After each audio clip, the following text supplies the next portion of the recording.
एक बहुत बड़ा डाकू था, उसका नाम था फुज़ैल इब्न अयास। उसका काम था लोगों के घरों में जाना, डाका डालना, चोरी करना, औरतों की इज्जत लूटना।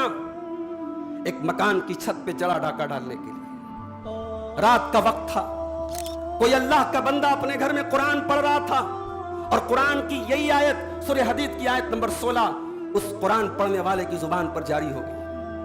अलम यानि लिल्लज़ीना आमनू अन तख्शा कुलूबुहुम लिज़िक्रिल्लाह।